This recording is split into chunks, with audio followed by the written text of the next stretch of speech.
Tình hình mưa lũ, ngập lụt, sạt lở lại diễn biến phức tạp ở nhiều tỉnh thành miền Trung. Nhiều khu dân cư chìm trong biển nước, ngập đến mái nhà, giao thông chia cắt. Lực lượng chức năng căng mình ứng cứu, hỗ trợ người dân. Tại Gia Lai, mưa trắng trời, nước lũ cuồn cuộn chảy.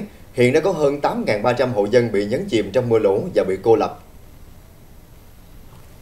Lũ lớn dâng cao gần mái nhà khiến khu vực hạ lưu Gia Lai cô lập, nhiều điểm sạt lở xuất hiện. Người dân liên tục cầu cứu lực lượng chức năng trong đêm. Hàng ngàn cán bộ, chiến sĩ bộ đội, công an và lực lượng chức năng tỉnh Gia Lai ngâm mình trong dòng nước lạnh để đưa người dân đến nơi an toàn.